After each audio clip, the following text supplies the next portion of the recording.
Hello and welcome to Kakistocracy. My name is Chris Adams. I am here with Joseph P. Larkin, and I believe my cats are wrestling in the background doing WWE. Sick. Um, WWC, World yeah, Wrestling WWE. Cats. Yes, yes. I mean, you can't see them. I don't know where they went, but they were, you know, they battle each other every day, and then they cuddle up with each other at night. It's just how they are. Oh, there they go. See, Yep. there it is. Do you see it? No false advertising here. Yeah. They're in the battle right now. They're hunting each other, so it's kind of cool, I guess. I mean, they need to do that in order to be able to practice their hunting instincts. And then they chirp at birds in the window, which I feel so bad when they do that because I'm like, oh, look, he's doing that chirpy thing that they do when they can't get to a bird, but they want to pretend like they can talk to it. Well, I bet in the wild they actually use that sound to trick a bird into coming closer to it. Cats are very, very, very good hunters. In fact, maybe I'll share this on a future episode when I don't feel so paranoid about where I live. But there's this raccoon that lives somewhere in my neighborhood, and I saw some. I mean, this is why you buy a security camera, folks. I saw some amazing footage of a cat chasing the raccoon away. It's just like shit. Yeah, I mean that raccoon is like 5 times the size of that cat. Yeah, they're So scary. Raccoons are or cats? Yeah, no raccoons. I mean, I'm not a fan of coons of any stripe.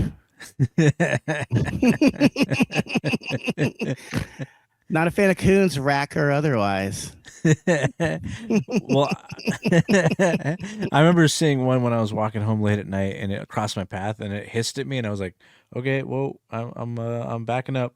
I love Backing them. I love their little hands, and I want to like shake their hand or give them something to hold. up.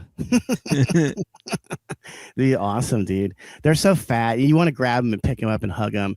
And then, of course, there's like a Reddit community where people have rescued raccoons, and they just show you videos of their raccoons playing. I love it. It's the only thing that's good about Reddit. Right. Reddit's only good when it comes to like showing funny animal videos, and everything else about Reddit fucking sucks ass. Mhm.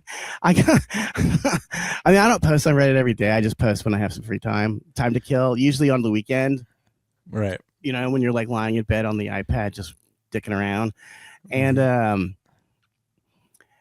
so I posted like 3 rare interviews with Nirvana on the Nirvana subreddit, and they deleted 2 of them and then sent me a message where they said, I'm sorry, but we only allow 2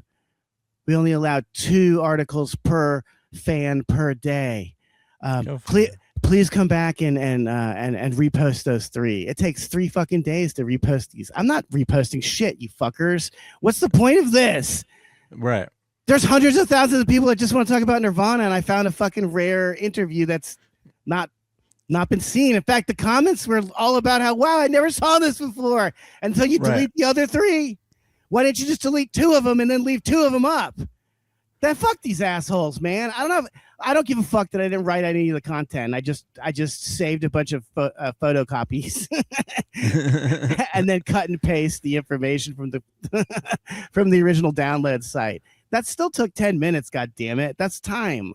That's time that was wasted because no one got to see these dumb fucking things that I had uploaded, and you took them down for literally no reason except for, I don't know, to stroke your ego or something to make you feel like you have a purpose in life. Right. They're like the people that were, you can't even give them like any power, or they're gonna lord it over you for anything. Yeah, they're the HOA, dude. Reddit is the HOA of the internet. But what's funny is I made it a point, the one that I re-uploaded, I'm really proud of this little bit of trolling, was when Nirvana were interviewed for Maximum Rocknroll, which was like the cool leftist punk rock fanzine back in the day. And Kurt Cobain shoehorns the word fag into the article 3 times. And then the bass player says homo and fag 3 times. And then when they ask the drummer where they met, the drummer goes, the Castro. So the entire article is just Nirvana trolling fags. And the comments on this particular Reddit post were hilarious. These people just tried to justify Kurt Cobain using the word fag. Right.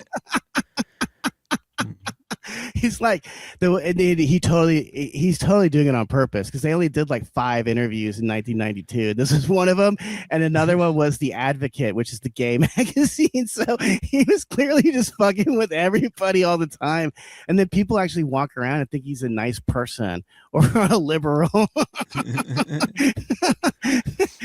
Well, being liberal doesn't make you nice. Yeah, no, well, I'm telling you, he's not a liberal at all. What happened Right. was he was probably a sex pest in his youth, and he didn't want Right. people to find out that he used to introduce himself to girls by rubbing his cock on their asses. And so he just lied and said that he was a feminist. That's literally what every male feminist has ever done. All of them are predators. All of them pretend that they like women so they can, more easily seduce them, so they can abuse them. Mm-hmm. Yeah. I mean, I think people know that by now. At least I hope they do. I don't think people know that at all. Go on Reddit, dude. Go on Reddit and like it was like me and one other guy trying to talk sense to these people and be like, yeah, maybe it was tongue in cheek, but he still said it. He said that at the height of his fame. It's really funny the way he shoehorned it into the conversation. He's like, yeah, this band I'm friends with called the Melvins are really heavy, but because of their name, people think they're fags. I mean, he's not even being subtle, dude. No. He's not being subtle at all with his trolling. And then the bass player goes, "What? They're not fags? Are you telling me the Melvins are homos?" By the way, the Melvins are from San Francisco, and so is Maximum Rocknroll. So it's 100% just them fucking with them, the zine. Right. And by the way, I like to fuck with that zine too, because when I used to have a podcast just by myself, I bought advertising in Maximum Rocknroll because I knew no one who reads that zine would ever enjoy my shit. Right. Dude, speaking of bands, because I saw this, I think maybe you sent this to me, but I guess No Doubt played The Sphere, and it looks horrific. I watched the whole show. Actually, I fell asleep watching it last night. Okay. Well, see, this is the bad angle. Okay. So whenever someone's posts one of these bootlegs from Vegas, you gotta get. There has to be someone from the front row, because you cannot see the band at all. You're just watching some weird music video they filmed. This really sucks. I mean, it really bummed me out because first of all, they sound fine. They sound exactly like they did. It didn't sound bad at all. And I think Gwen Stefani still looks hot as fuck. I still want to. Yes. I still want to fuck her. Yeah. So all of that's good. But dude, it's way too big a venue for No Doubt. I mean, this should be pretty obvious. I think it's too big a venue for Metallica, to be quite frank with you. Okay. It's just a massive, ugly, futuristic, like big block that you're just. I don't know. But when you watch the video that's closer, it looks like a real show. It's like a real concert. You can actually see the people moving around. Yeah, but man, dude, to buy those tickets would have been like $1,000, and you're basically watching a music video on a gigantic screen. Right. Yeah, that was the one part I was confused by. Like, because I work certain concerts. I'm not going to say what I do, but I've worked a few concerts here and there, and usually what you're seeing is like the performer live, but on a bigger screen. So like if you're in the back, you can see the guy. You know what I mean? You can like, and then there's video packages and stuff to spice things up. That's the other thing, Chris. In between virtually, I'd say probably every third song, there's just a break so Gwen Stefani can change clothes. So then you're watching a fucking video of them just talking about how cool it is to be famous. And it's like, I don't want to fucking see this. Why couldn't the band just jam for a couple minutes while she goes and puts on a differwant dress? Why the fuck am I watching a video at a fucking concert? I hate that. Do some instrumentals. Let me see if I can find more while you're if you want to talk. But I mean, they could get another guy in the band to sing while she's not doing anything. It's it's punk rock, for fuck's sake. In fact, there's one song where she sang with the trumpet player and the trumpet player and the trombone player. They can sing. Let them sing a fucking punk rock song while she's fucking changing her outfit.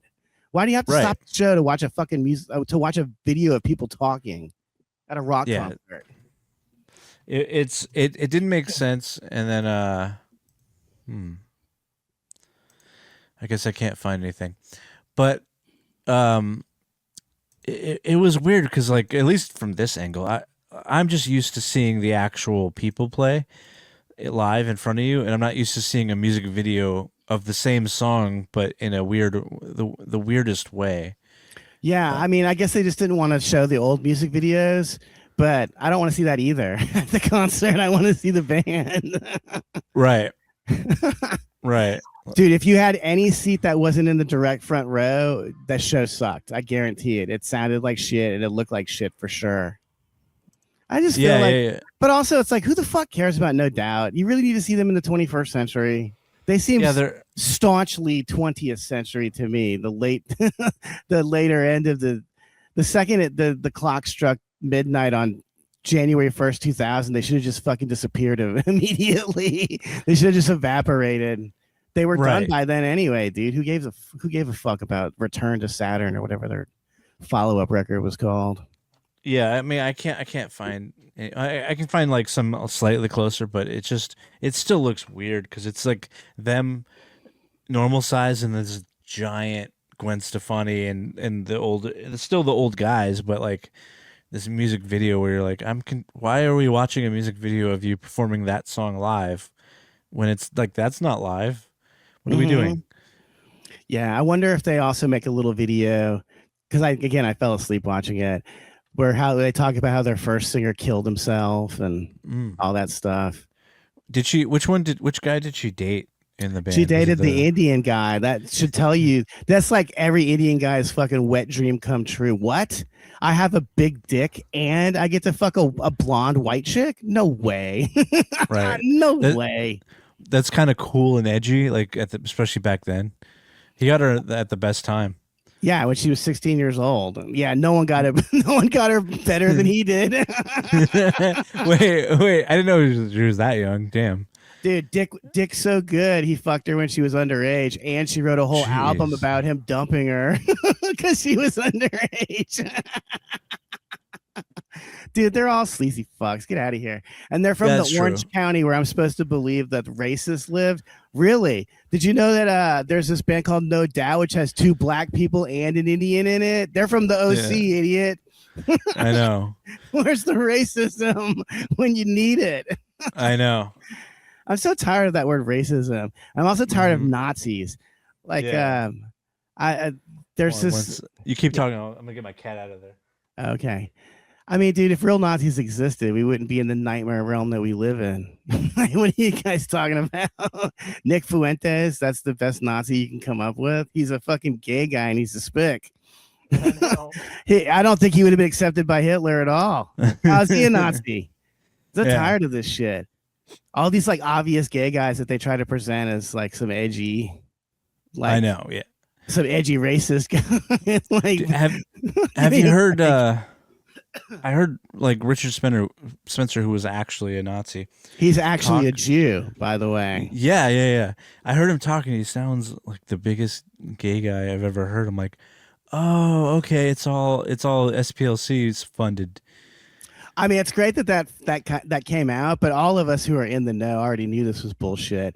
I mean, look, you need to look at the type of right-wing people that they try to push on you. Remember that guy Milo Yankinopoulos or something? Yeah. A total fag who was bragging about how he got molested by a priest. Yeah. Does that sound like a conservative to you, or does that sound like a Jewish white face? We'll call that Jewish white face when we have an obviously Jewish interloper controlling white supremacist groups. Mm-hmm. And like, how could you even take that group seriously when they have a fucking Mexican gay guy as their like head guy? The only group that was actually run by a white guy was Charlie Kirk, and he got killed by Israel. Especially after he started questioning Israel. He didn't even do it publicly. He just did it privately, and that was enough. See, that's why I'm glad I'm not around those Comedy Store people, because they would turn me into to anyone that they could if they thought I was, they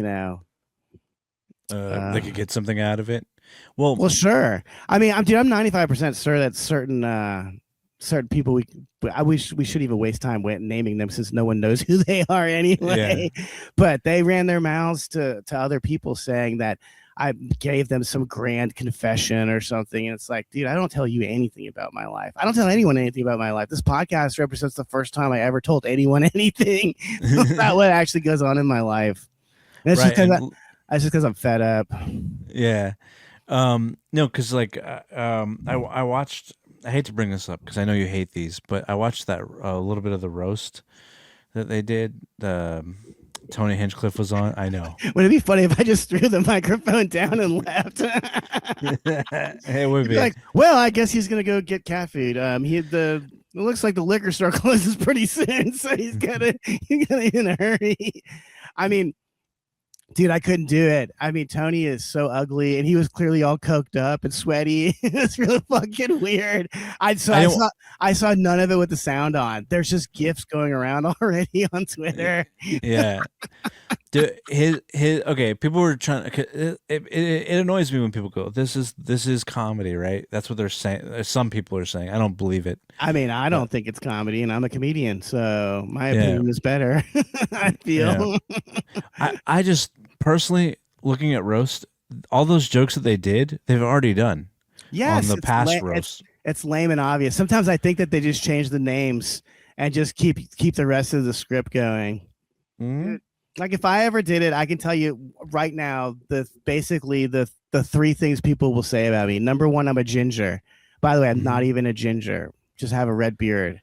Number two, I look like a pedophile. Again, that's not even interesting. And then number three, they'll say I'm bald, which is ironic because they already called me a ginger. So how do you know? Right. They'll never have an interesting take on. Even the people in the comedy scene that know about my history would never have a funny take on it. I have yet to ever hear anyone say anything funny about me, and I feel it's crazy because it's like you have eyes to see and ears to hear. I'm a walking cartoon character. You can't make fun of anything about me except my facial hair. Right. And that's not an insult. Everyone likes my facial hair. I've never had someone say, "Man, you need to shave." It's never happened, and especially not from girls. Yeah. No girls ever tell me to shave or call me a ginger. Yeah. My cat was judging them right now. He's in the background. Just judging. Well, okay. So every roast joke is always the most superficial thing. I'll give Shane some credit on this. At least when he went after Chelsea Handler, he actually got her for stuff that like was less obvious. The fact that she'd been to Epstein's parties. Mm-hmm. So it was like he did the best job out of everybody. No, Chelsea Handler did the best job. She's the only one that got a good singer in on because did you see that part? Because what she said is that she goes, the draft thing. Yeah, she said, why don't you go over there and fight for Iran, or are you too busy doing shows for their leaders? Yeah. That's a very good fuck you to them and their fake outsider status. Right. Those people aren't rebels or outlaws. If they were, you'd never hear of them. They'd be the Joseph P. Larkin of their generation. Mm-hmm. Get out of here with this shit. No one who's truly rebellious will ever be famous. Just to forget about it, folks. It's not going to happen. The guys in the past that were famous were either like George Carlin, where they were just such weirdos. There was no way to blackmail a guy who just sat alone in his private plane listening to records and doing cocaine. It's like, how are you gonna blackmail this guy? He can't be embarrassed. Look how he lives his life. But otherwise, they're all what's it called? A controlled opposition. No Jew would ever let a real conservative guy become famous or successful. Right. Why would they do that? But that's the whole point. That's the point of Tony Hinchcliffe. To bring it back to the topic at hand, is that Tony is a faggot, and he has a real issue with being gay. We all know this because if you've ever watched any roast battle where someone calls him gay, he flips out. And I've been told privately that he doesn't want his mom to know he's gay, so he's not going to come out of the closet until his mom dies. Okay. So that's why they did a lot of gay jokes at this one. Well, but my point is that he is controlled opposition. Right. Until his mom dies, they're going to have their way with him, and then when his mom dies, we'll see if he can man up and actually acknowledge that he's a faggot, at which point his career will be over. So he's kind of in a sticky spot as far as I'm concerned. That's why I simply just don't fuck kids. I don't rape anyone. I don't drug people and try to have sex with them when they're half asleep. It's actually a pretty easy way to live your life without getting into trouble. I've never been arrested. I do talk a big game, but I never act on my talking. So it's just talk. Mm-hmm. So there's no, I've never been arrested. That always blows my mind. Yeah. I have the worst reputation of anyone I've ever met, and I've never even been arrested. Like, is my personality really that aggressively annoying? It can't be that bad, can it? I don't know. Yeah, I have no idea, but you guys hate an innocent victim of circumstance. It's because you're a red beard. Yeah, fucking ginger. Dude, I was watching that movie Gangs of New York the other day. Not a single red-haired person in it. I was like, what is this horse shit? Yeah. Where are the Irish people in this fucking movie? No one with red hair, no one with black hair. What a terrible fucking movie. I'm sorry. I interrupted you. We can talk about that later. What were you going to say about the roast, though? Oh, no. All I was going to say is I watched it, and every time I see those, I go, oh, this is kind of the same thing they did like 5 years ago. They just do them in such a long increment that you forget those same jokes were already told. Of course. And, even the female that normally does them, Nikki Glazer, was like, what am I going to roast Kevin Hart about? I've already done those jokes. Mm-hmm. Even she didn't do it. You talk about him being short. Big fucking deal. Yeah. I'm sure that if I went and saw Kevin Hart, half of his act would already be about how short he is. Yeah, he's my height. This is why I think this shit is garbage. Yeah. It's like, that's the best you can make fun of. Like, there's a lot of stuff about Kevin Hart that you can make fun of. Like, how about the fact that he hung out with Diddy? That's not funny to you? Well, they did make fun of that, at least. Yeah, like, they're doing the thing that Jews always do, where they have a scapegoat. And a couple years ago during Me Too, it was Harvey Weinstein. No, and somehow that was enough to distract people from the fact that everyone else who got Me Too'd was also Jewish. They threw it on the one Jewish guy that everyone agrees they hate. He's gone. Right. So Diddy's the next one. Bill Cosby was one. Bill Cosby's not a rapist. Please. He just wasn't going to fall in line with the the reason why Bill Cosby got into trouble is because he was going to buy CBS. And the Jews were like, we're not letting a black person own a major, television channel. So the reason why Byron Allen gets away with it is because he buys airtime. He owns not the actual. He either buys the airtime on real stations, i.e., that's what Comics Unleashed is now, or he buys the actual station and just plays whatever he wants. So, I mean, he's a genius. The whole time he's been doing his comedy, he's been selling ad time. He's really more of a salesman than a fucking artist. That's for fucking sure. Yeah. He's not really a comic or anything. He's good at business and understanding how to market, like whatever. I admire that, though. I admire that. Yeah, because I don't know how to do it. That's a talent in and of itself. Like a lot of the people I work for, I don't understand how they're able to market themselves so well, but they are, and they get people excited to go see them. And so I'm always like, okay. And it's just it's something that you just either have or you don't, Dude, I'm sorry. Yeah. We don't have it. That's what I was going to say, Chris. I don't think we have it. Right. Well, I did it. Dude, I'm frustrated. I don't understand what's going on. Because, like, you put up all these YouTube videos that we couldn't put up for 2 weeks. And then I saw one of them got some traction. It got like 660 views and 45 likes. It was the one about people parking in your yard. And I was like, why did it stop at 660? That's a fucking great clip. Mm-hmm. That clip sells itself, dude. 45 people liked it. Just strangers. Yeah. I don't know. Some people I don't even know. It's just frustrating to make a good product that no one will ever see because they're so busy watching Tony Hinchcliffe get coke sweat on live TV. That's just embarrassing, dude. And he was sweating like a fucking pig when Chelsea called them out. That was the clip. Dude, I would I don't know. Maybe I'm a psycho, but I would never let anyone see me sweat like that on TV. Yeah. Dude, you know what I would do? Especially if the camera's on, I just turn around, turn my back to the camera, and turn my back to Chelsea Handler, and look at my fucking phone Right. or pretend like I'm looking at my watch the whole time. Mm-hmm. This is what I do when I have an issue with someone on stage. I don't leave the room. I make sure they know I don't like it, though. Right. And watching that, and I can't play any clips because they would take him down. By the way, Netflix would, but I don't want anyone. I don't want our viewers to see that shit anyway. Yeah. Don't besmirch your eyes and ears with garbage if you can help it. Right. Here's the thing. Like, people are saying, oh, these people are the whatever of comedy. And I'm like, yeah, I get that it's edgy, but every roast really just is like saying the meanest shit you can. It's not edgy, though. Like, the closest they came to edgy was when Shane made fun of Chelsea Handler for being a Zionist. That was literally 10 seconds of the show. The rest of it was lame and gay. Yeah, I've been standing next to you. I can see why your husband killed himself, because I've only been sitting next to you for 3 days, and he's been sitting next to you for 3 years. No wonder he killed himself. It's not even phrased as a joke. You worthless fag. You sweaty fucking faggot. That's what he looks like after fucking Joe Rogan power bottoms his faggot ass, all sweaty. Drinking gray liquid. Like, what was he drinking? It wasn't water. He had something in that. Right.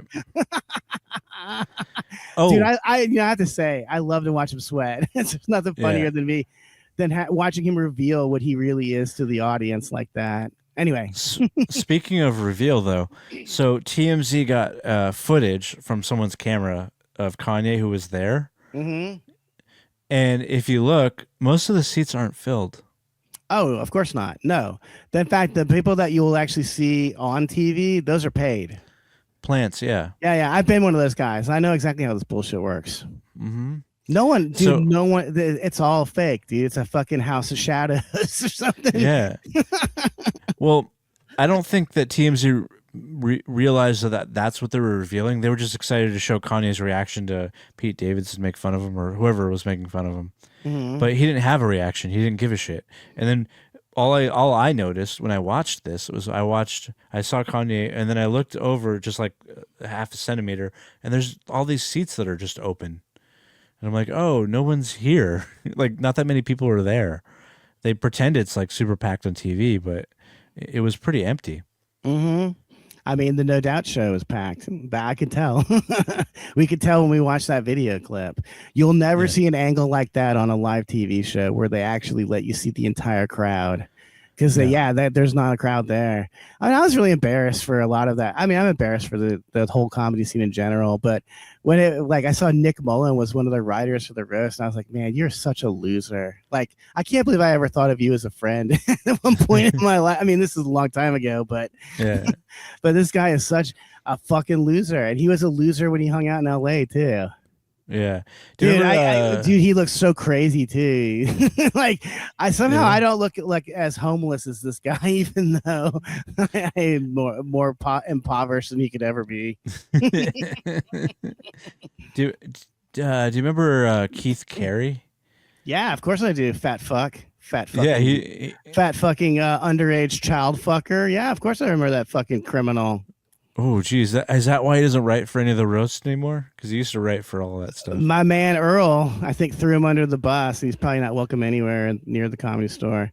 But yeah, so basically what happened was, and I'm giving a shout out to Earl, because he got railroaded like a motherfucker, where he was dating some chick who was like 18, and he was like 40 at the time, but she was 18. And people love to ignore the fact that when she was underage, she fucked a ton of those OC comics, including Keith Carey. She got passed around. I remember, because I used to hang out in the OC. I remember her and Ali Makovsky and watching them get passed around by all these losers in the OC open mic scene. And I'm going to say the initials, and you tell me if I'm correct. O and G. I don't know who that is. Oh, it's another one then. It's okay. There's another guy that fucked her? I don't know.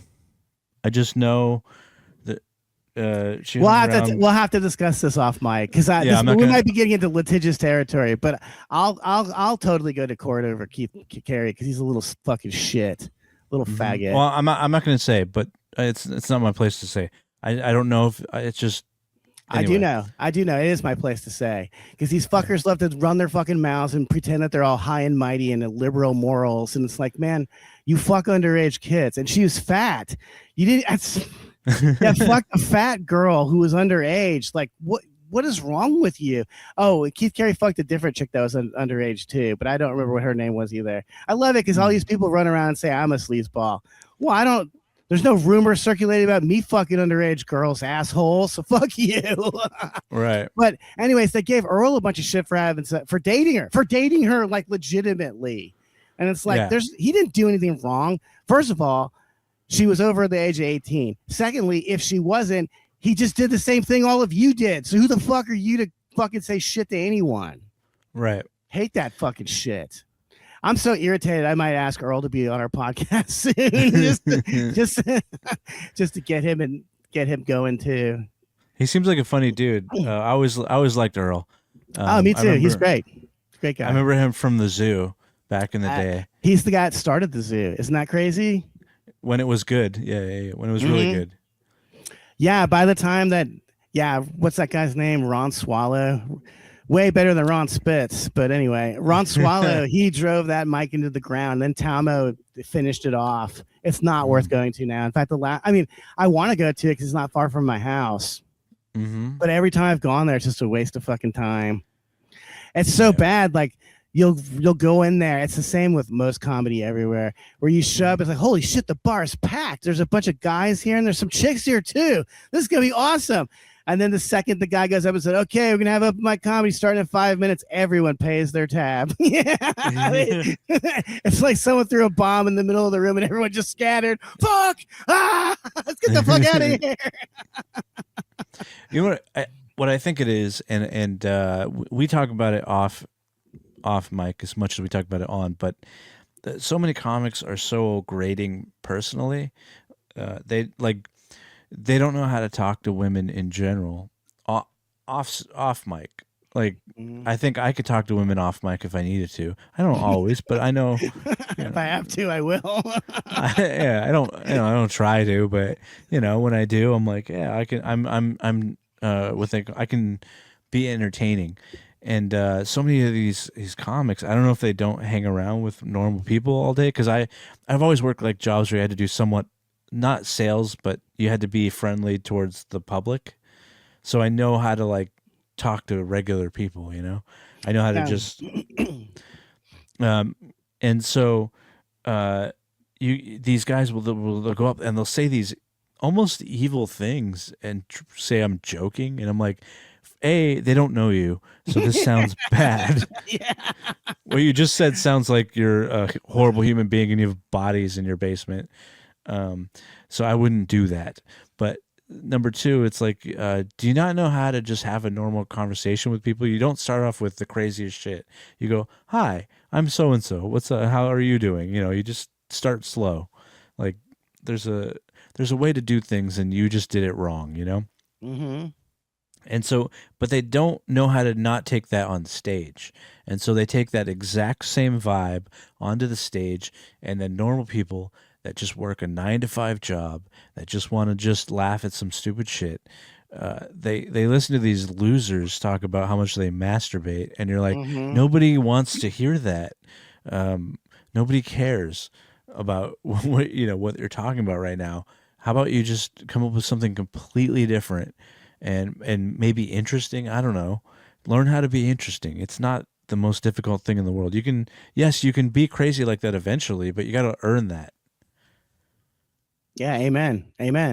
You have to create a character that makes it okay for you to say these bad things. Mm-hmm. I don't know, man. Like I was yelling before we started the podcast, and I was like, I have to get this out of my system before we start recording because I'll ruin the podcast otherwise. And that's called self-awareness, folks. That's what you have to be as a comedian. You can't just take your problems on stage and start ranting at strangers. That's not fair to the strangers that came to the show. That's also why, the other reason why these roast battles don't work, especially because they take their personal issues and bring them on stage. Those people have personal issues with Chelsea Handler. None of them had anything funny to say about her. There's a million funny things to say about her. How about the fact that she brags about, she dated 50 Cent, for fuck's sake? That's not funny. You can make fun of that. But just saying stuff like, I mean, I don't know. I don't even mean to criticize that part of the show because it was a really good part of the show as far as I'm concerned. She said something that knocked everyone on their asses, and then Shane said 2 semi-funny things. Right. He still qualified it like all fucker faggots do, where he said, Chelsea Handler's a Zionist. And he goes, not saying it's good or bad. No, just say it's bad. Take a fucking stand for once in your fucking dopey, retarded life, you fucking pussy. It is bad. You really want to be fucking controlled by Revenge of the Nerds? It's bad enough that they already control us from behind the shadows. But you want them to open? You want people like Wub openly or Jeff Ross openly telling you what to do? I don't fucking think so. And why the fuck, if Jeff Ross is on the dais, by the way, why didn't anyone talk about the fact that he's a fucking pedophile? Confirmed. Oh, right. Right. Confirmed. His stupid fucking ass, his stupid fucking bald faggot ass brought a 16-year-old girl to the Friars Club. Could you do anything more Jewish if you even tried? Jesus Christ, man. And he just skips away like it's no big deal. Roastmaster General over here. Mm-hmm.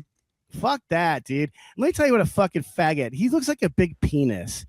I don't know who told him to shave his head like that, but you look like a gigantic penis. And a circumcised penis at that, Jew boy.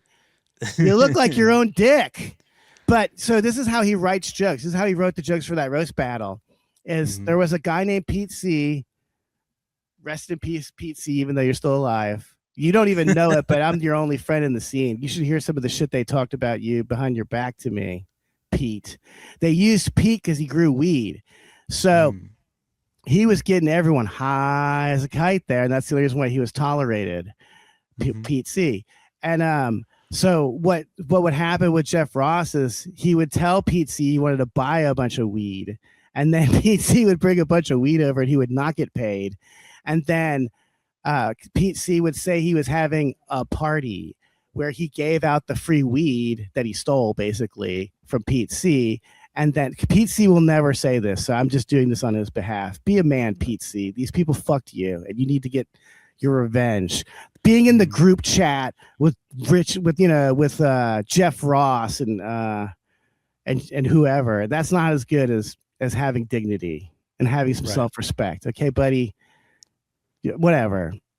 So what he would do is he would invite all these open mic comics to come in and write his roast jokes for him, and then he gave out the free weed he stole. That's Jeff Ross. Okay. That's the roast master general. Fuck that faggot clown. And I want you guys to know I was picked by Jeff Ross to be on that fucking TV show, and I just didn't pursue it.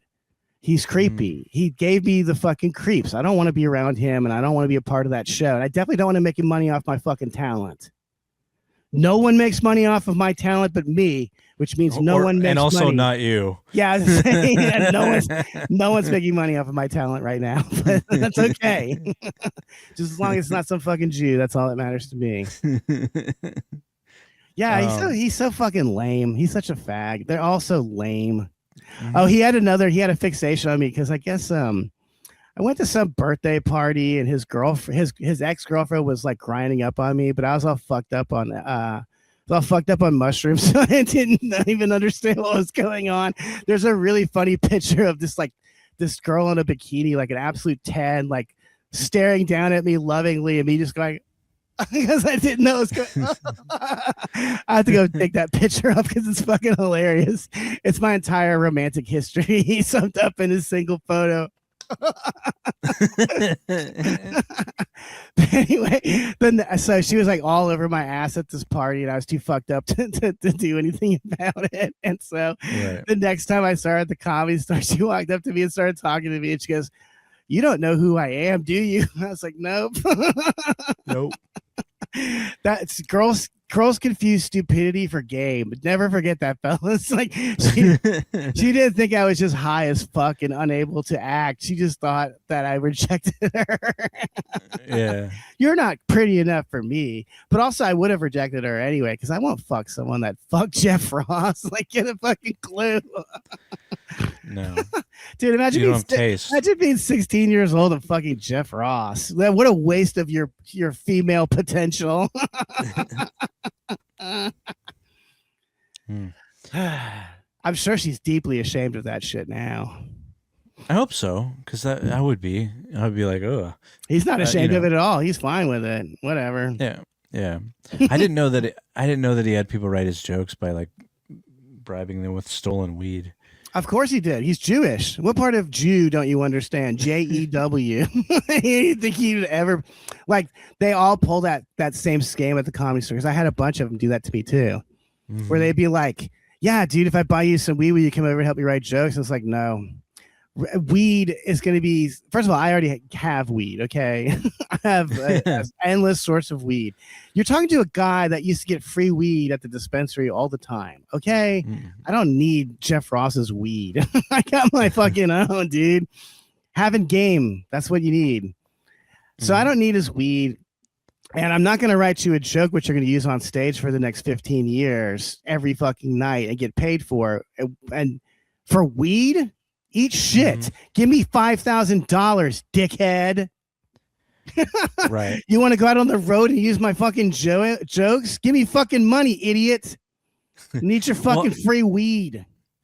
I don't think people understand that that happens so much in this industry where they'll see a young guy that has something that they don't have, because usually they're not creative, right? They're not actually creative. They're just good at mimicking or copying other creative people. So the way it works is you'll get a guy that'll host, and maybe he'll have a funny joke, and the headliner will watch it, and then he'll change it just enough that it's his own now. And then the host is like, well, that's so and so. I can't go up against them. They're in the industry.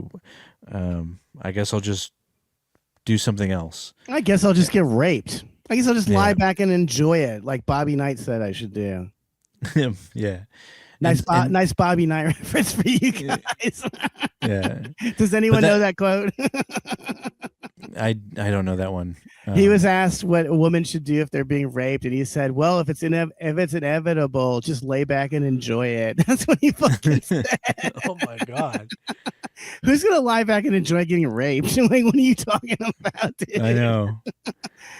Well, this sucks. My asshole's so bloody, but sometimes it feels good. I can focus on the part of it feeling good. I'll focus on how it feels when I get some cotton balls out my asshole later and stop the bleeding. That'll feel good, right? I'll focus on that part. Thanks, Bobby.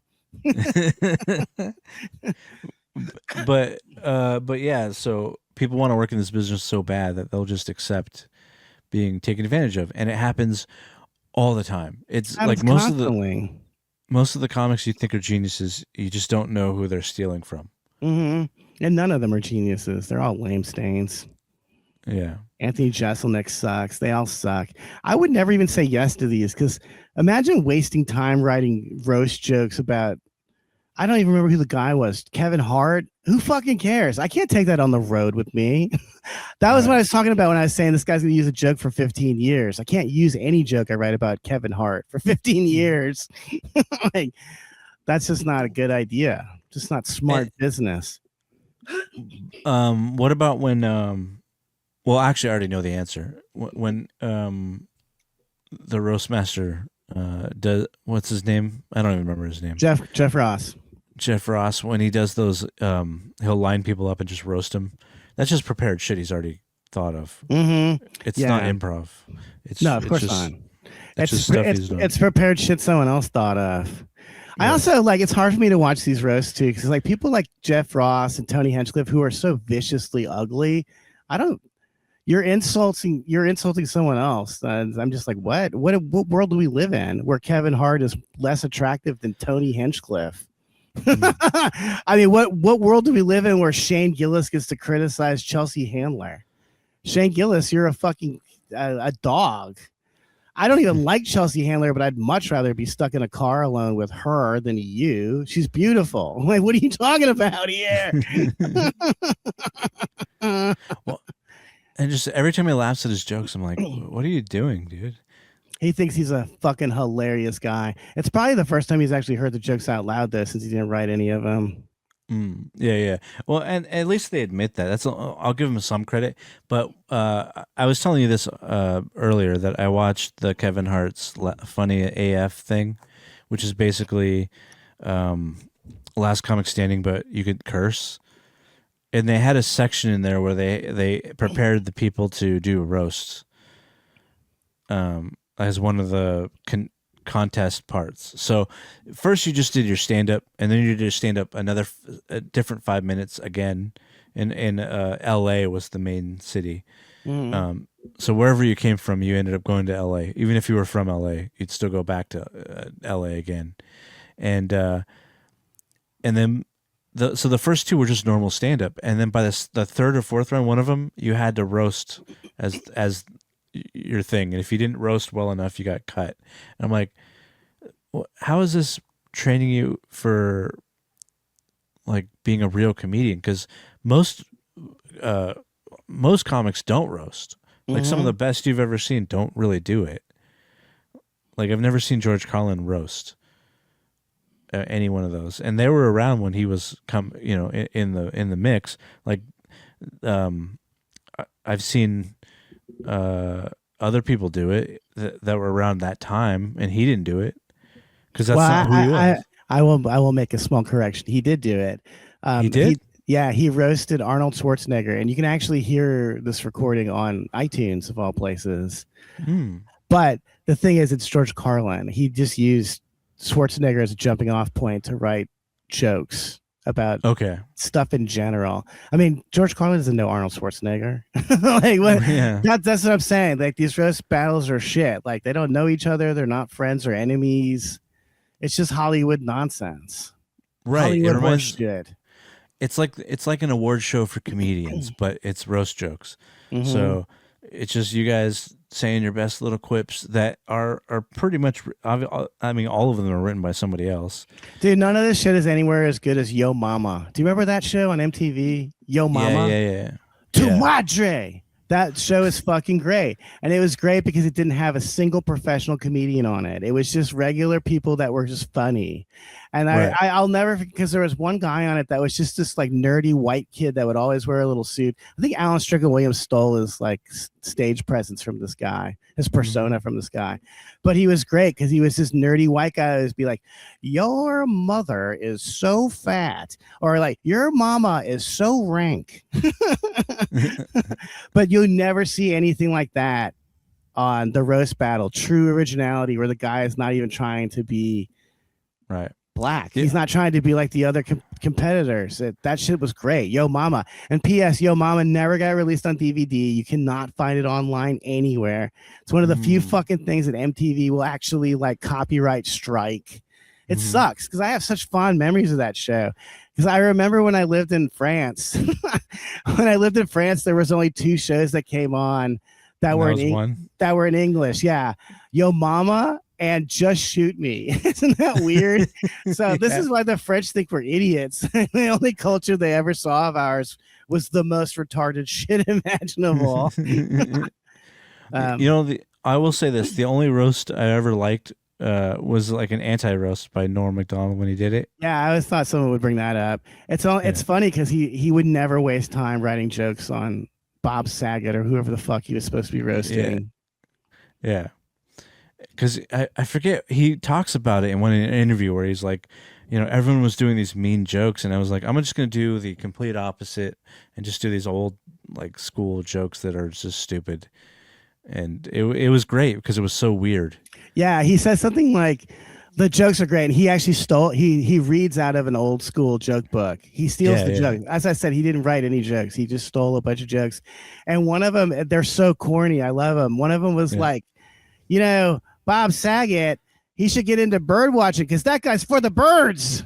And then he had that attitude like, why aren't you laughing? I know this is funny, right? Even though he knew it wasn't funny. Yeah. There's just no one funnier. And the best thing actually, the best ever thing I ever saw on Last Comic Standing. By the way, he hated Jesselnick. To let you know how fucking cool Norm Macdonald was. He thought Jesselnick was a fucking poser and a fucking hack. Which I have to agree. I think he's a hack too. But whatever. He should talk about being a fag. I'm serious. I always say this about these closeted gay guys, but you're so much more interesting than you give us credit for. Like, you hiding your faggotry is really interesting. It's fascinating. I want to know more. Please, please let me know why you're such a weirdo and you can't just be openly gay in the the gayest country in the world, the United States of America. Or even Los Angeles. Oh, but I wanted to say, I wish we had this clip to show. But there's this guy that went on Last Comic Standing, and he wrote some jokes where he was insulting Christianity, and Yes. and the first two people were like, "That's great, you took real courage to say that," and then Norm's like, "I don't think it took any courage at all to say that." First of all, this is kind of an important subject matter, and it's clear you've never even read the Bible. I think that a person should at least know what they're talking about when they talk about it on stage. Beautiful. Right. He's the coolest guy ever. Oh no, man! I wish I was on his season. I was on the season like a few before, but man, I wish I was on his season. Oh, of course, yeah. There was one time where I thought he might watch me at the roast battle because there was somebody that was going to watch me, but then he didn't show up on time. So what happened is I went up early and just left like I always do. Didn't watch the rest of the show to see if Norm Macdonald showed up. Fuck him. You didn't show up during my set, so who the fuck needs you, bro? I don't need you now. I need you to show up on time, dickhead. That could have been very helpful for my career. Although I do love the idea that maybe he did show up on time and then someone from the roast battle crew was like, "What do you think of that guy?" He's like, "That guy's terrible. He doesn't know what he's talking about." You'd like to think that he'd get your humor, but what if he didn't? You know what I mean? He didn't get George Carlin or Bill Hicks. Like stuff he didn't get either of them. He would always complain about Bill Hicks and George Carlin. I was like, they wrote jokes, asshole. You should complain about the people that are popular now pretending to be political. Right, because a lot of people stole from those guys later. Mm-hmm. So I mean, the obvious one is the guy that does the "I'm an asshole, I'm an asshole." Yeah, Dennis Leary. Dennis Leary. I'm leery of him being Irish. I don't like that. Yeah, making my people look bad. He obviously stole from Hicks. I mean, Hicks mentions it in interviews. I mean, it's extremely obvious, especially if you ever saw any of his earlier stuff. And then if you watch the special he made after Hicks died, he didn't have anyone to rip off anymore. It's really depressing. Yeah, I hate very few people more than Dennis Leary because I was a huge fan of that No Cure for Cancer record when I was a teenager. And then I found out about Bill Hicks later when I was a teenager. And I was like, oh, my God, I've been bamboozled like a motherfucker here. Like, it's unreal. He dresses like him. He talks in the same cadence. And there's been a long running joke for the last 30 something years, which is why was Dennis Leary more famous than Bill Hicks? Why? Because there's no cure for cancer. And by the way, he stole that asshole bit from Louis C.K. You know you're a real thief when you're stealing from someone else. You stole his shtick from George Carlin. Right. Which it's funny because like whenever you say that, people in the comments are like, "What are you talking about?" I'm like, you don't know comedy if you don't. Really don't know comedy if you can't see that the fucking guy dresses like George Carlin on stage. It's so shameful. And now that he's got gray hair, he just is George Carlin now. But a worse version. Yeah. Did you notice he grew a beard now? He doesn't just have the goatee. He is trying to be George Carlin so bad. I'm the only guy who's ever pointed this out. What the fuck? Even Louis C.K. says this if you watch interviews with them. I can't enjoy people that just ape other comics. First of all, what's the point of that? I like being myself on stage. It's the only time in my life where I get to be myself. Right. I don't get to talk like I do on this podcast when I'm going to the grocery store later. Are you kidding me? No. Trust me, I'd love to walk in there and toss the N-word around, but it's not going to happen. I have to wait till I get on stage, oddly enough, before I can do the true naughty things I want to do in this life. Right. No, it's true, and like I don't think people understand the joy of creating. So it's like nothing else that you'll ever do. I mean, probably kids. I'm sure that's probably close to it. That's probably the creative spark we should have been pursuing, realistically. Yeah. But We didn't.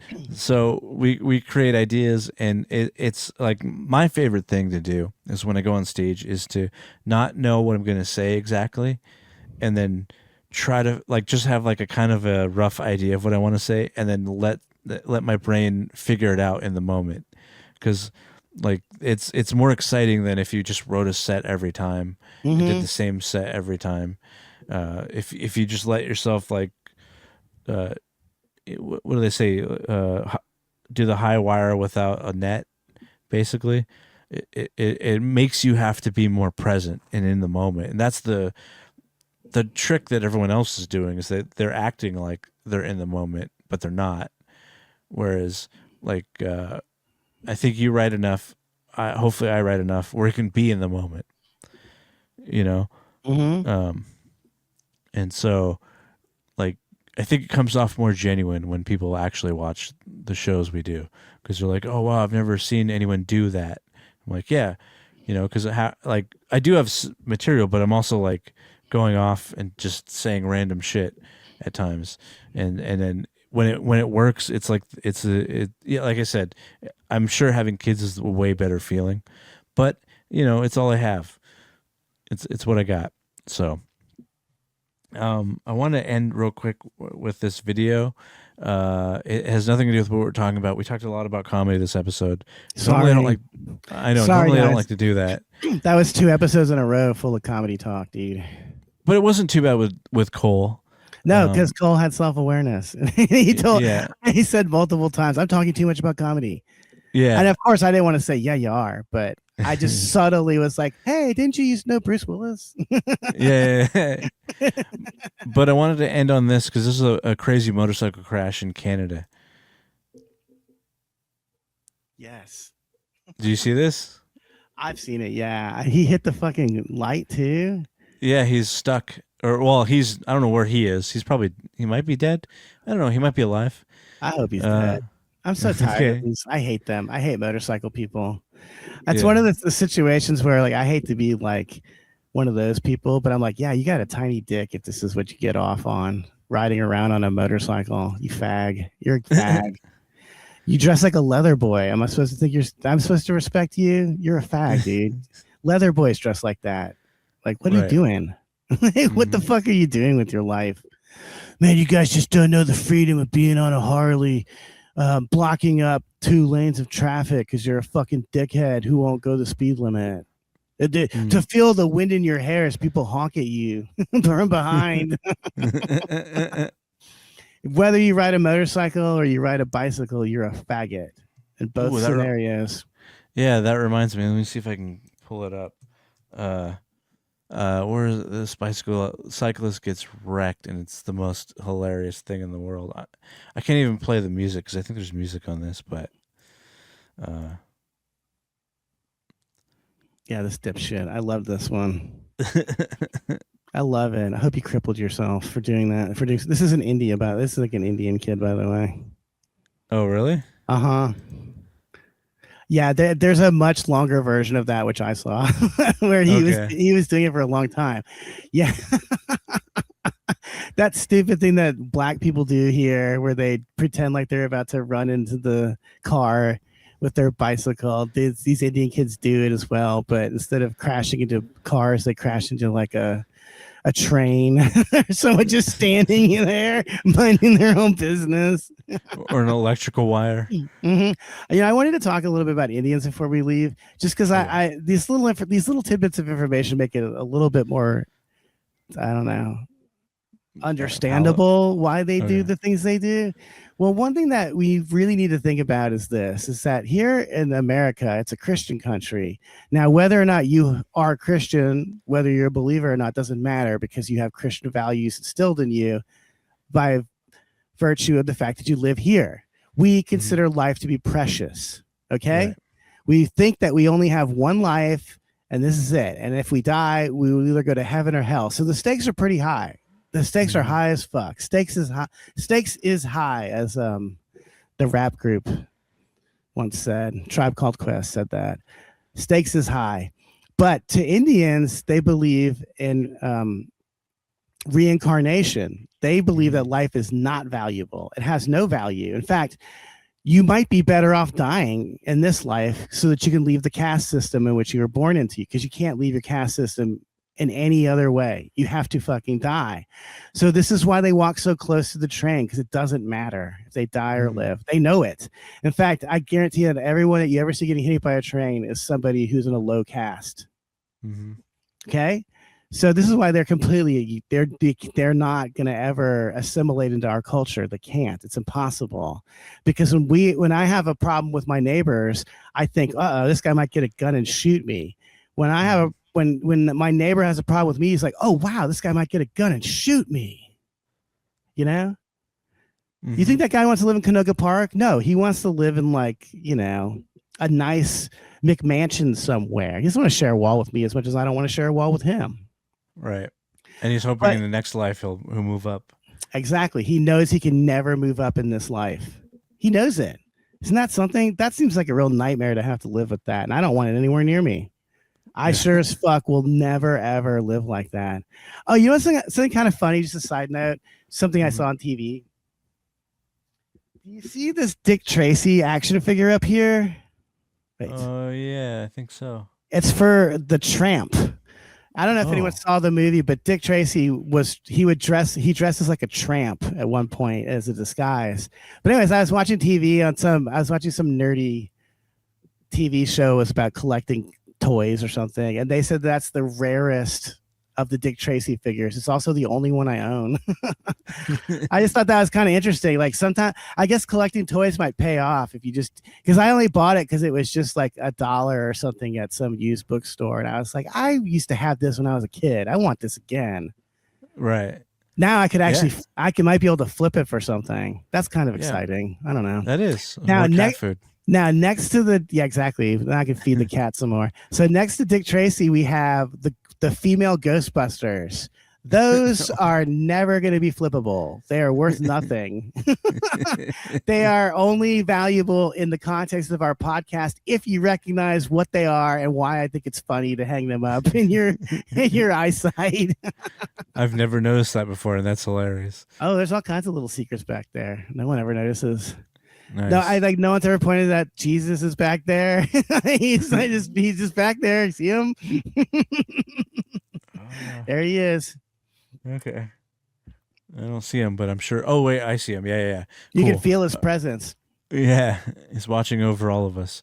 Well, on that note, I think we've reached the hour, and I know you got to go and do what you need to do. So I hope that you have a good week. I hope you can get your situation taken care of, and I hope that the rest of you have a good weekend. Thank you so much, and good night.